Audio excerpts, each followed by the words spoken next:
trần em mới được như thế này. Nhờ vào ai, là nhờ vào ai, có tóc mỹ nên em được như thế này. Qua tay tôi em đã cả xưa mất rồi, em lung linh không giống như em trong hình mà ngày xưa.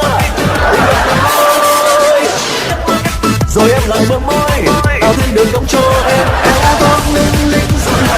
Chân tôi thương cảnh vẽ nơi làm bao chàng trai theo em.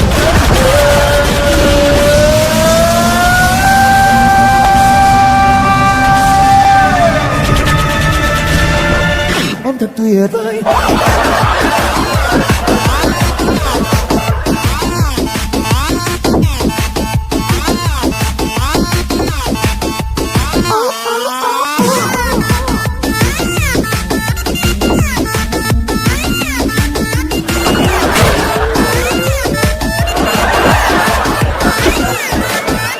Gửi tôi đến trông em đẹp như thiên thần, bước xuống phố trông em như tiền gian trần. Em mới đẹp em được như thế này. Nhờ vào ai, là nhờ vào ai, cô tóc mỹ nên em được như thế này. Qua tay tôi em đã từ xưa mất rồi, em lung linh không giống như em trong hình mà ngày xưa từng gặp tôi.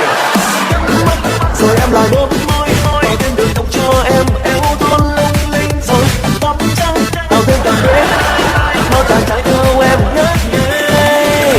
Tôi đau lòng mà đích tình đón đột khi đàn mà có thân xác đàn không.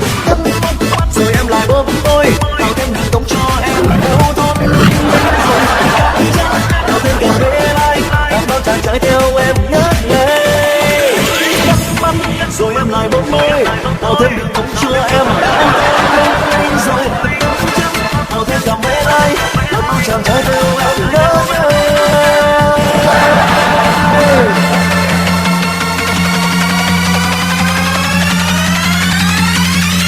Em thật tuyệt vời. Rồi em lại bơm môi tạo thêm đường cong cho em eo thêm lung linh rồi tạo thêm cảm giác lại bao chàng trai theo em ngất ngây.